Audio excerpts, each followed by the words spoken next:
PSA for anyone who rents. If you haven't heard of Built, you are about to thank me. Earning points on rent is now a reality when you pay your rent through Built. You don't even have to check with your landlord to start earning points that you can use toward flights, hotel stays, fitness classes, and even your next rent payment. Let me break it down for you. There's no cost to join Built, and as a member, you'll earn valuable points on rent and on your everyday spending. Built points can be transferred to your favorite hotels and airlines, and even the ones you haven't heard of. There are over 500 airlines and 700,000 hotels and properties around the world you can redeem your Built points toward. Points can also be redeemed towards a future rent payment and unique experiences that only Built members can access. How incredible is that? So, if you're not earning points on rent, my question is, why not? Start earning points on rent you're already paying by going to joinbuilt.com/immigrantly. That's joinbilt.com/immigrantly. Make sure to use our URL so they know we sent you. Joinbuilt.com/immigrantly to start earning points on your rent payments today. Does it ever feel like you're a marketing professional just speaking into the void? Well, with LinkedIn ads, you can know you're reaching the right decision makers. You can even target buyers by job title, industry, company, seniority, skills. Wait, did I say job title yet? Get started today and see how you can avoid the void and reach the right buyers with LinkedIn ads. We'll even give you a $100 credit on your next campaign. Get started at linkedin.com/results. Terms and conditions apply.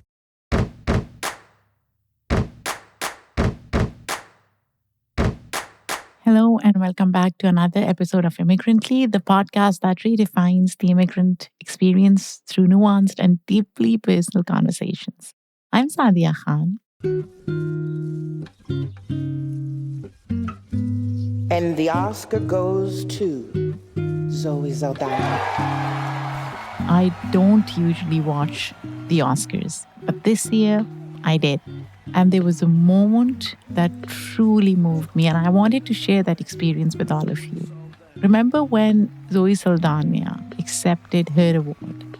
She honored her grandmother and proudly called herself a daughter of immigrants. I am a proud child of immigrant parents with dreams and dignity and hardworking hands. And I am the first American of Dominican origin to accept an Academy Award, and I know I will not be the last. I hope the fact that I'm getting an award for a role where I got to sing and speak in Spanish. My grandmother, if she were here, she would be so delighted. This is for my grandmother, Argentina Cece. Thank you so much. Muchas gracias. That doesn't happen often, especially among those who have achieved great success. And it hit me hard. As immigrants and descendants of immigrants, we sometimes hesitate to fully own our identities, shaped by how we are portrayed in the US. But you know what? It's time to change that.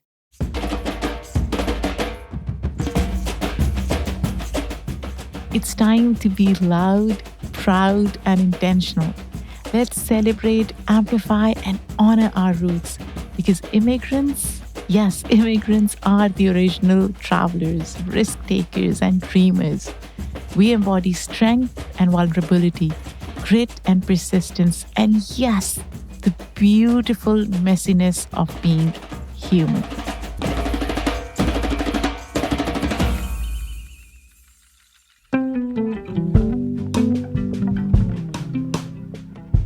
Talking about identity, though, the more I think about it, I realize that identity is also something we all interpret through the lens of our own experiences, right? Shaping how we define ourselves and others. But have you ever wondered What happens when we momentarily suspend our personal understanding to truly connect with a different perspective? How do stories serve as bridges between identities, allowing us to step into another's world while still holding on to our own truths? Well, today we explore these questions with Nayantara Roy, a writer and a storyteller who navigates multiple worlds, cultures, and histories through her work. Nayantara weaves powerful narratives around identity, history, and human connection. She is a television executive, but she's also an acclaimed author. Her book, The Magnificent Ruins, was published on November 12th, 2024 in the US and really captivated readers with its exploration of identity. She is preparing to release her forthcoming book, Sisters of a Halved Heart, which is scheduled for release in spring 2026.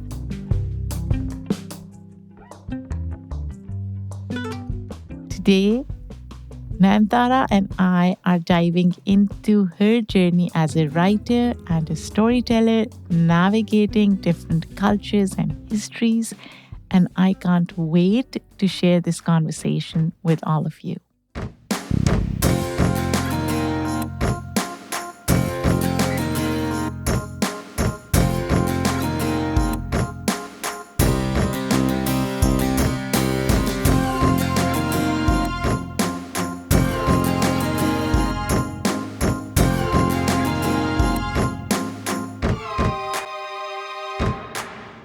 How are you doing, Nayantara? Thank you for having me. I'm excited. I'm doing great. How are you?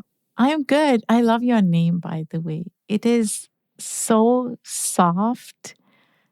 And I don't want to use the term feminine, but why not? What does it mean? The word Nayan means in Bangla means eye, and Tara is star. So the star of my eye, which you would think is a lovely thing for a father to name his daughter, but it was actually his favorite villain. Her name was Nayantara in Nishkriti, which is a famed novel in India, in Bangla. So he named me after his favorite villain. And you've shortened it to Tara. Well, I was actually raised by my grandmother, my father's mother, and she used to call me Tara.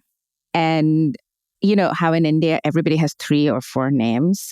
So my maternal grandma would call me Mania, and someone else, my father, also gave me a nickname after Tanya Harding, who this was pre-stabbing, so he was enamored with her. And then she went and stabbed someone. So my nickname in India is Tanya. But because my grandma called me Tara, and then that went to the extent of when I was in university in the US, everyone shorted it to that. And it felt special to me because I was really close to my grandma. She, was both my parents rolled into one on various occasions. And at work, I go by Tara Roy, whereas for my novels, I use my full name. What name do you identify with most? Is it Tara? Yeah, I think that's who I am to my friends, to my community, to everyone. I like being called it. It feels special. I don't feel like it's the version that is easiest, even though it is much easier. But when I'm an author, I always ask to be introduced as my full name before the host switches to Tara, because, you and I are going to be friends, so to speak. And it feels more intimate. But as a writer, I really feel the happy weight of my entire heritage and culture. And I like having that full name. I already like our conversation. So I will switch to Tara. So Tara, you are a published author now. Has that designation changed or in any way enhanced your relationship with writing? That's a really great question. I don't know if you know that I have another book coming out next year. I've been told by author friends that I'm lucky that I wrote that while I was waiting for the first one to sell, then come out, then, all of that, because there is the weight of just knowing better. I think, but also having worked with an editor, having now read novels in a totally different capacity, right? I think what published is twofold, right? You go through a whole process and you learn so much. And then you also have this public profile. I don't know that I sit around worrying about whether people who loved my first novel will love the second one. It's not an alien thought. I'm definitely hoping that I garner readership. Every author does, I suppose. But I think the bigger weight on me is, I know better. So I look at sentences differently. I had a certain exuberance when I came to the page with the second novel. It just came out of me, in a year's time. A totally different experience from the 7 years it took to write the first one. And the learning, and I'm deep in the edits right now, is that I'm trying not to clip that exuberance, but I am coming to it with a more expanded sense of craft.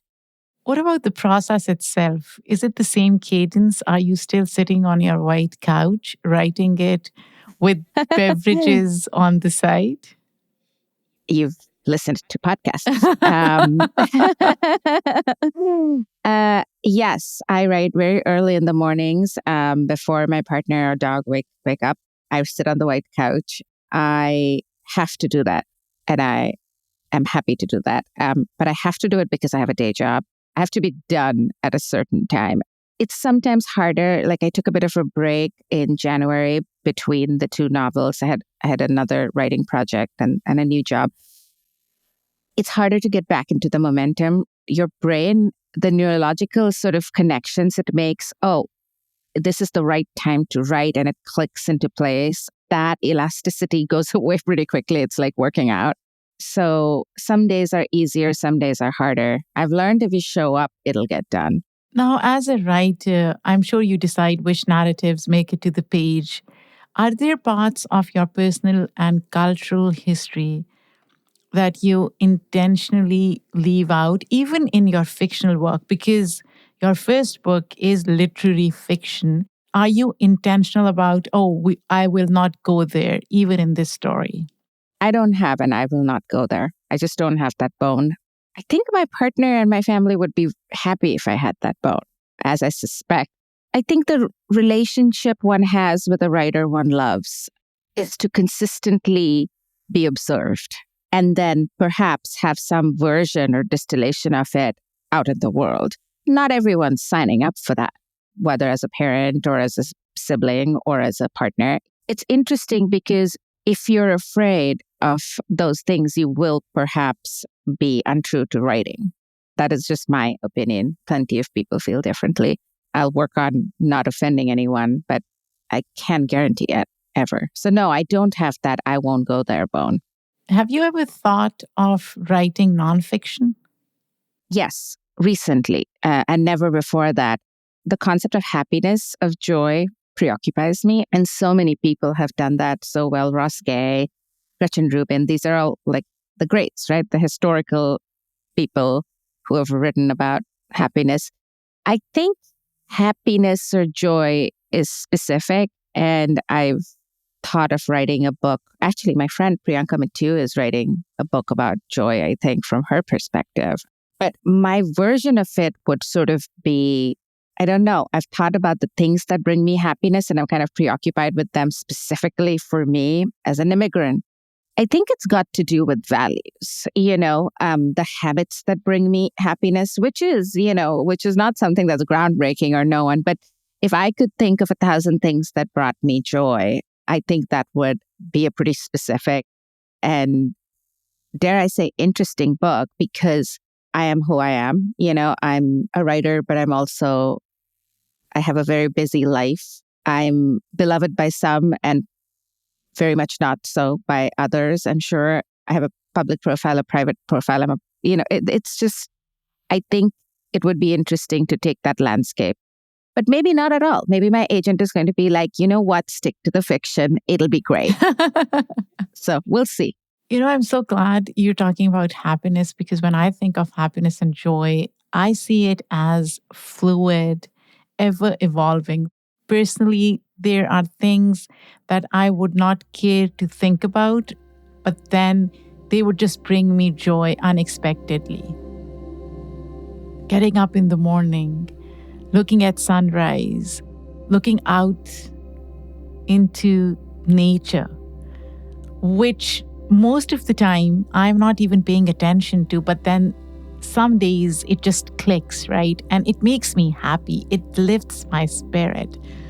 And I wonder, happiness as an emotion would be difficult to capture, right? Because it has so many different degrees and dimensions that we can really go into and have offshoots of. What's one thing that brings you joy? Right now, honestly, it's so crazy. Getting up in the morning, I'm just so thankful for living, being alive. It's just paying attention to how grateful I am for that, because a lot of people don't even get that. Health, being healthy. Again, things that I normally don't pay attention to. Those little things bring me. Are your ulcerative colitis symptoms proving difficult to manage? Tremfya guselkumab can help you manage the cycle of UC symptoms. At 1 year, many patients taking Tremfya achieved clinical remission, and some patients also achieved endoscopic remission. Individual results may vary. Tremfya is a prescription medicine used to treat adults with moderately to severely active ulcerative colitis. Serious allergic reactions and increased risk of infections may occur. Before treatment, your doctor should check you for infections and TB. Tell your doctor if you have an infection, flu-like symptoms, or if you need a vaccine. Ask your doctor if Tremfya can help you manage the cycle of UC symptoms. Call 1-800-526-7736 to learn more, or visit tremfyaradio.com. Hey, Fidelity. What's it cost to invest with the Fidelity app? Start with as little as $1 with no account fees or trade commissions on U.S. stocks and ETFs. That's music to my ears. I can only talk. Investing involves risk, including risk of loss. Zero account fees apply to retail brokerage accounts only. Sell order assessment fee not included. A limited number of ETFs are subject to a transaction-based service fee of $100. See full list at fidelity.com/commissions. Fidelity Brokerage Services, LLC, member NYSE, SIPC. Joy.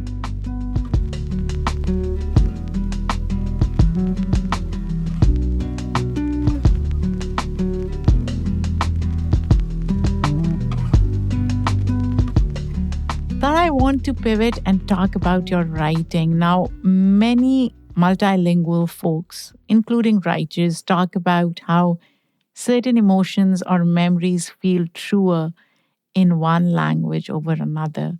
I assume you are multilingual. Do you find that certain parts of your identity feel more authentic when expressed in a particular language? I grew up speaking English for the most part. I speak both Bengali and Hindi, but I think in English.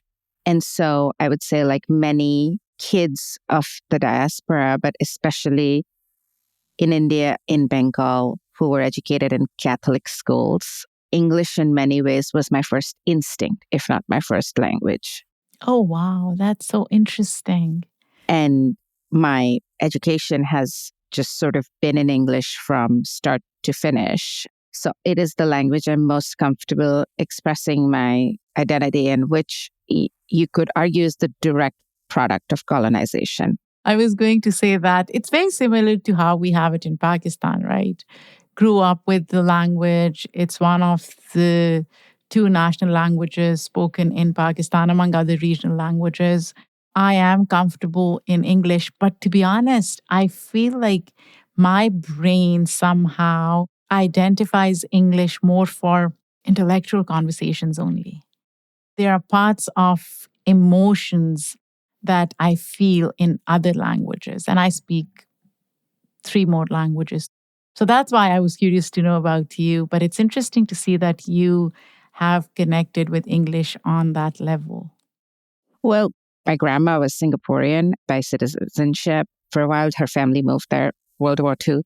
So my dad had this sort of thinking in English, and my mom was just not very good at Bengali. So, no one, till I had a stepmom who spoke and thought and read in the language, until I went to school and learned the language, I didn't really have that. But it's funny, many, many years ago, I was on the phone.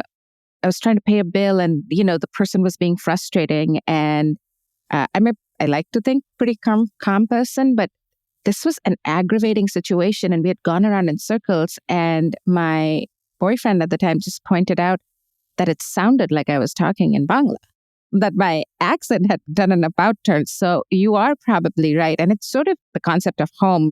Is home a language? I do feel when I meet someone who speaks Bangla and I'm able to have that connection with them, it is joyful. It's a different sensation.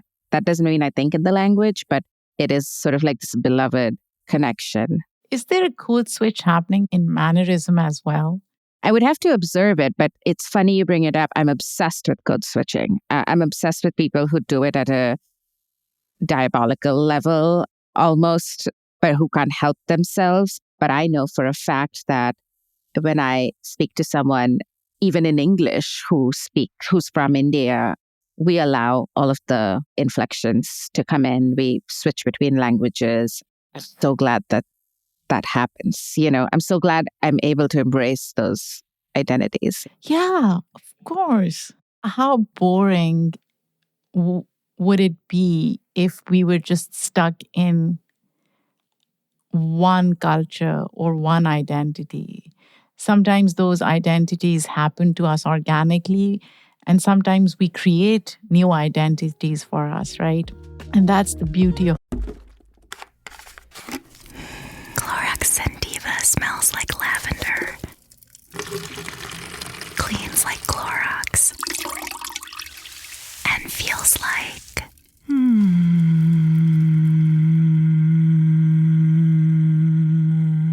All right, that could go on for a while. Experience the long-lasting freshness of Clorox Scentiva. Now available in Clorox Scentiva Lavender Scented Bleach. Use as directed. Take me out to the ball game. What are you doing? Did you know DirecTV has the most MLB games? So, you're singing. Yeah, they put your favorite teams front and center right when you turn it on. Buy me some cold cuts and flapjacks. Those aren't even the words.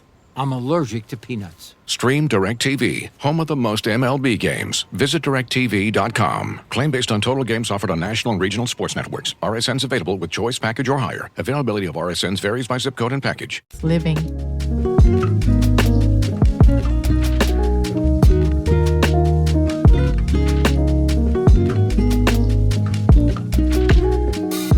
Tara, your first book, as I said, is a fiction. It is about an expat who goes back to India. You grew up in India. How did you reconcile the creation of that character with your own experiences? Yeah, and I've said this in other interviews. There are so many parts of Lila that I relate to, that I've clearly channeled when writing. I didn't set out to write myself, and so I didn't eventually. I set out to write a character that I deeply identified with. She's younger than I am, and she's younger than I was when I wrote her. She's a lot more reckless, as it turns out. She's also a lot more American. She's less of an immigrant in many ways because she was so young when she came to the US that, the confidence of having assimilated is kind of settled in her bones. And when she arrives in India, there is this distance, right, from the country, from her family, from the politics. There's an assurance of democracy no matter what. It could never happen to me. And there is the Western world sort of living in her veins. And then suddenly she's forced to confront the fact that, oh no, this is a gigantic part of my identity, for better or worse. Talking about identity now, especially for immigrants or someone with a diasporic experience, there comes a responsibility, right? Every time I talk about Pakistan, I talk about my Muslim identity, South Asian identity, I feel the burden of what am I presenting to the world? Have you ever felt conflicted about representing certain parts of your background, your identity, knowing that in some instances, especially in the West, they will be scrutinized or misinterpreted? I think the answer is I always try to be honest, to be true to what I know and represent it as such. And what any of us as individuals think and feel and perceive is only one person's point of view. Writing characters as themselves, as sometimes unreliable narrators, because everyone is. You are having an entirely different experience of this interview than I am because we're different people, right? I think you just have to do whatever point of view you pick for your characters. You just have to do that one justice and allow the reader to have their own opinion of the character, right? But if you're talking about me specifically, when I speak in the press, or I've been a fairly public person because of my television career as well, I've spoken on panels and so on. I just try to be honest.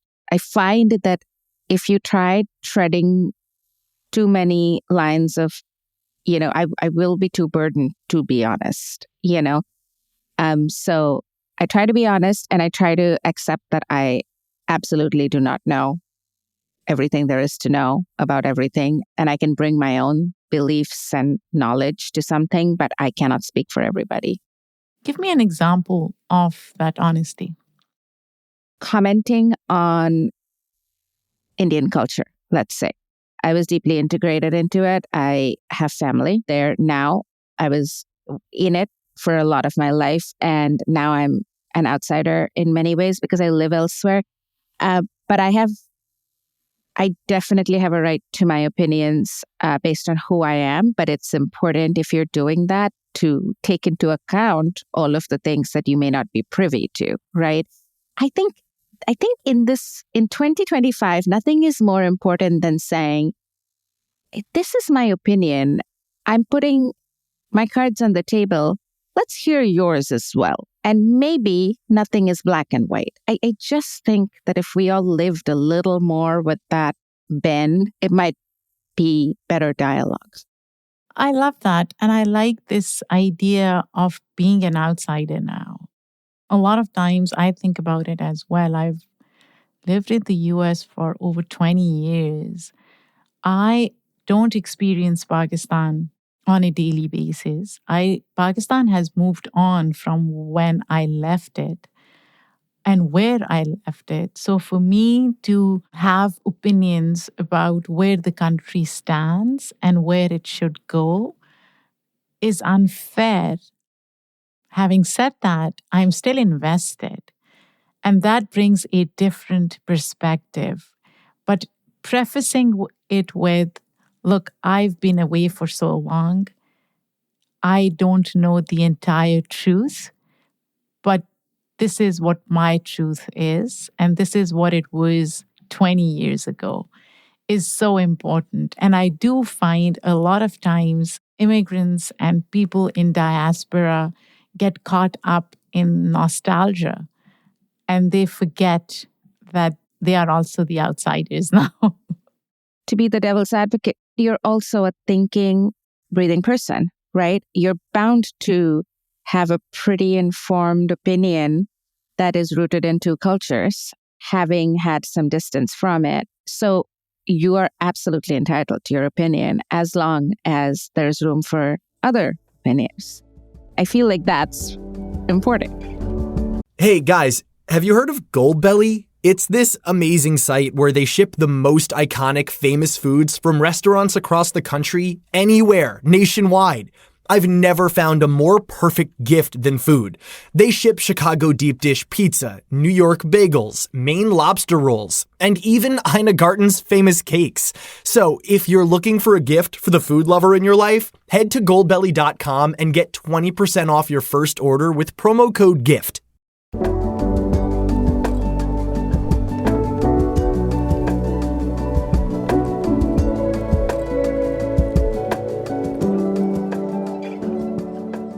Take me back to your childhood, growing up in India. What was it like? I don't know that anyone else has asked me.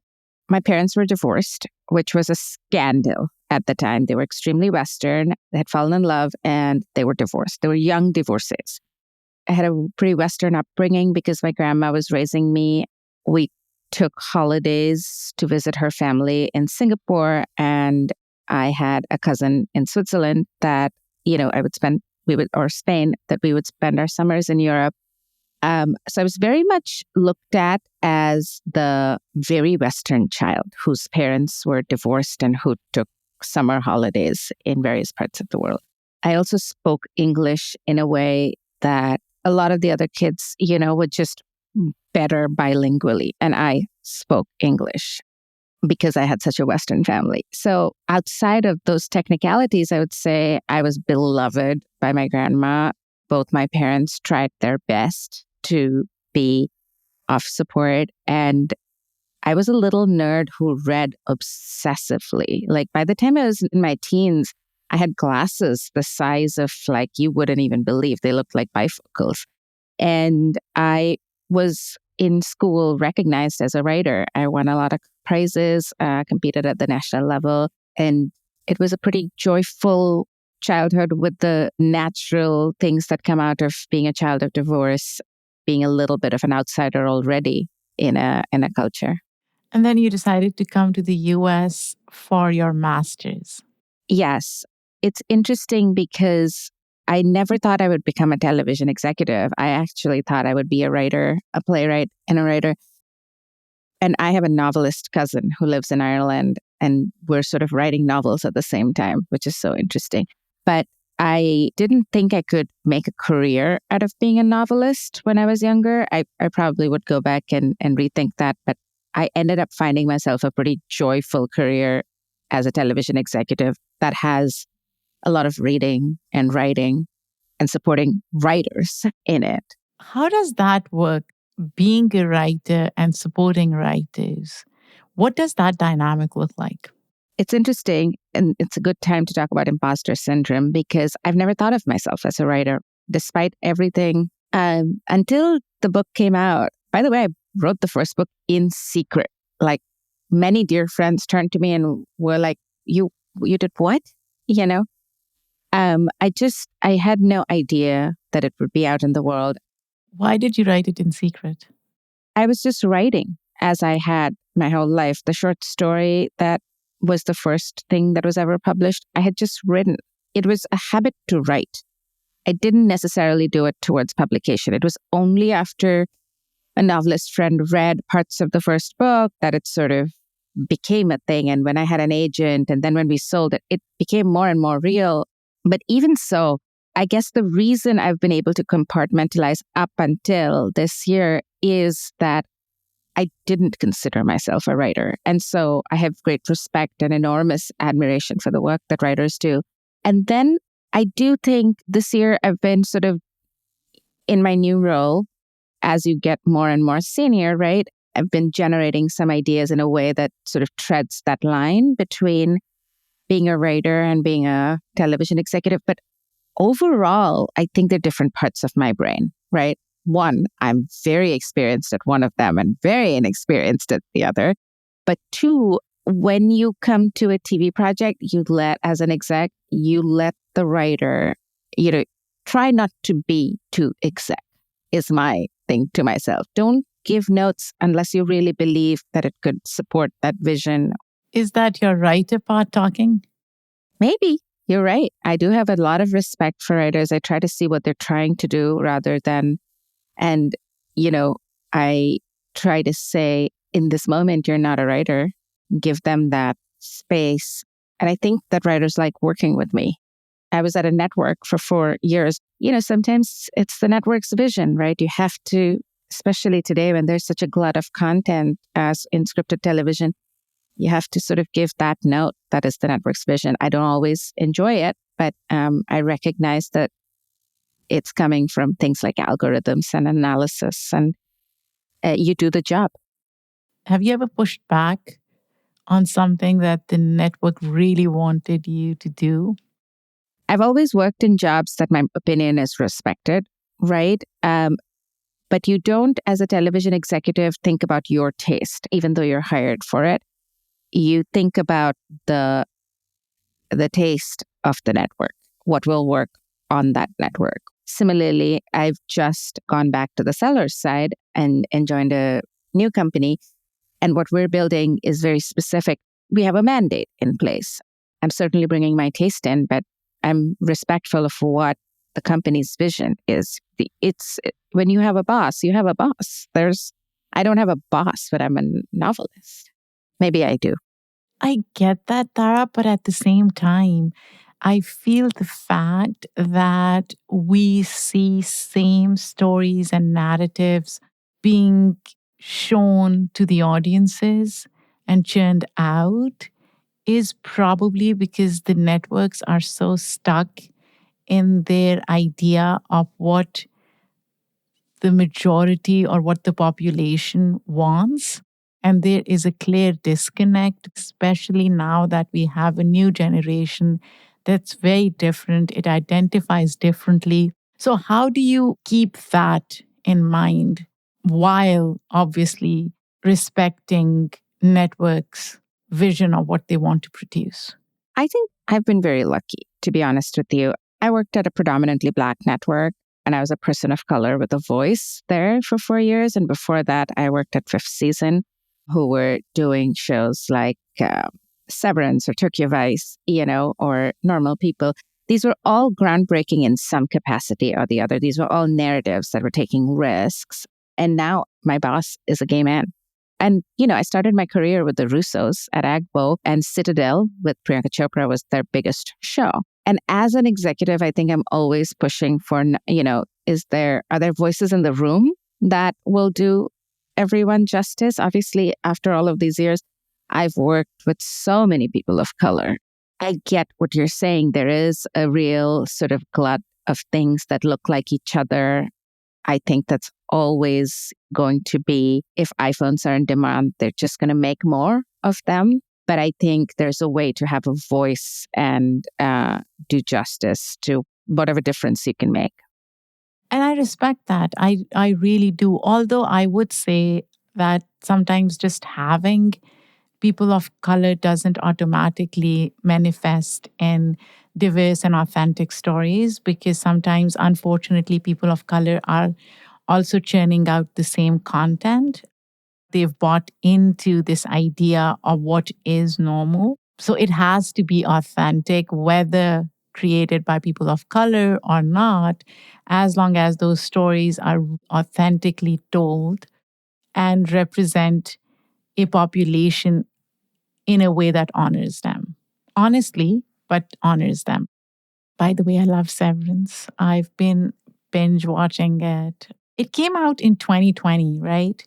I did not watch it at the time. I watched one episode and I was like, this is too slow. And now I'm hooked. And you're absolutely right. It's a groundbreaking show, no doubt. And the author of the novel, Ling Ma, it's important to track where these stories are coming from.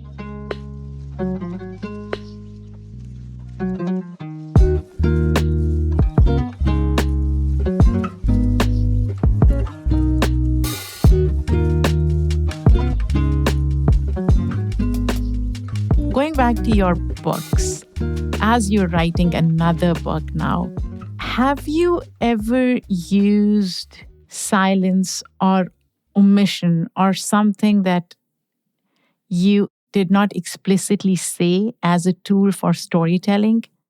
I certainly use the language of secrets heavily in my fiction.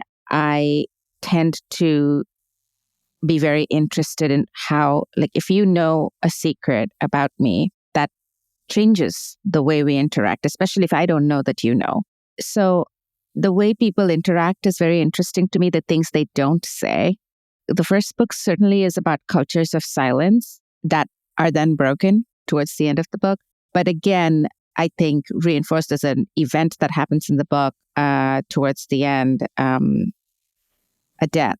And the family we don't ever watch them talking about it. And it's really interesting, I think, and specific to cultures. But I think there's a universal language of what we decide not to talk about, and it varies. So yes, I'm deeply interested by that. In the second book, it tracks two half-siblings. And I think it's interesting because there's a certain amount of distance, but there's a fierce sense of belonging, and what that looks like. So I would say the answer is yes.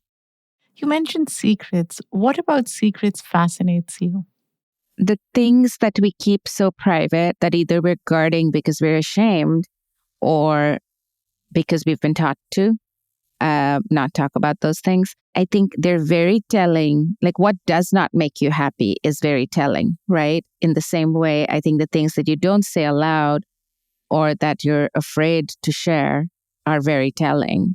And as a writer, I think the way that sort of trickles through generations and then makes itself clear.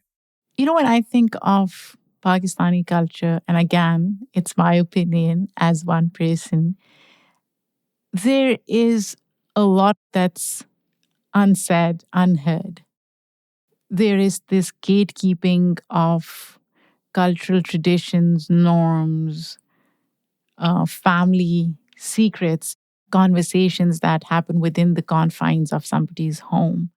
And as an immigrant who's lived in the US for so long, where I feel like we're encouraged to speak out, speak up, share our thoughts, be more explicit, there is this juxtaposition of Pakistani culture versus the US culture.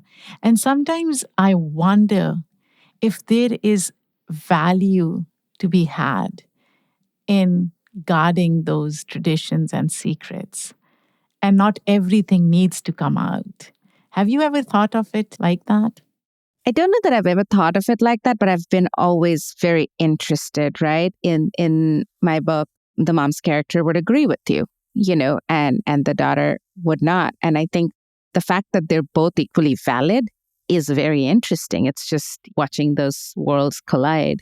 Because what's right for one generation or for one person is wrong for another. And someone might want to live their life completely out in the open, and someone might think there's a room and space for that, and it's not here.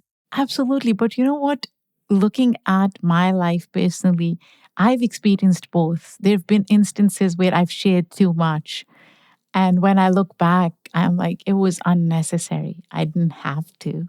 But in that moment, it was my way of saying that I have agency, because it's invariably connected to having agency in the US, especially. And sometimes I think it's a matter of choice. You could have agency in keeping secrets as long as you've made the decision intentionally. Yeah, it's hard to comment on that because that sounds very specific. But like I said, I don't have the bone of, maybe I should have a bigger regret bone, but I don't. Tara, what are your expectations from your next book? And how do you think that will change your identity as an author? It's a good question. I have so far been a writer sans expectation, and that has been a beautiful experience because it has allowed me to do just the writing part of it. I don't know what's in the future. I can only tell you what brings me happiness, and it is doing both these things at the moment. My expectations around that novel is that I hope I find readership, as I said before. I hope that the people who have engaged with the first novel expand and embrace the second one, and it finds new readers because it is a very different book. And I hope it'll let me write a third. And that's all that I can say. It feels simplistic, but that kind of is the kind of person I am. I think a lot of times simple is good, right? Why complicate things?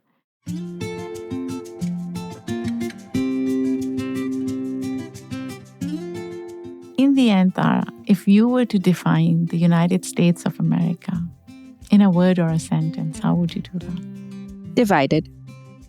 We are in an era of extremism, whichever way you look at that. And it is not new. It has happened over and over again in patterns in different countries. And it's sort of like it happens in families, then it happens in states. I think when people or a nation is divided, one person's point of view is that we have to pay attention to the details. We have to find a way to talk to each other because otherwise there is a greater force at work that will keep us divided. So I would just say that the only way to not be divided is to come together, which again is the most basic version of it. But I kind of believe it, at a personal level. Yeah, that's so true.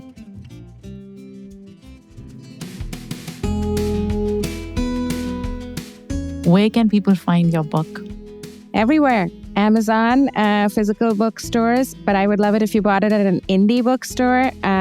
If you're in LA, Skylight, Chevalier, really anywhere you want. If your bookstore has run out of copies or doesn't have one, they'll order it for you.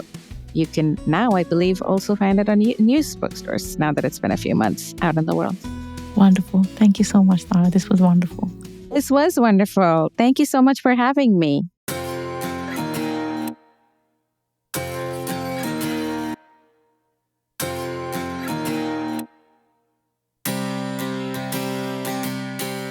This was a fun conversation, and I don't know why. I feel like I spoke more than I usually do. I don't know if it's a good or a bad thing, but I had so many thoughts, and I just felt so comfortable sharing them with Tara, getting her perspective on them. Yeah, it was just like sitting with a friend and having conversation about life. Anyways, this episode was produced by me, written by me. The editorial review is done by Shay Yu. Our incredible sound designer and editor is Lou Raskin. He is amazing. And if you want to see his incredible sound design, you should absolutely listen to Lovely and Pantally as well. Theme music is done by Simon Hutchinson, other music by Epidemic Sound. Come back next week for another conversation, and please don't forget to follow us on our socials, subscribe to our podcasts on Apple Podcast for ad-free content, and keep sharing.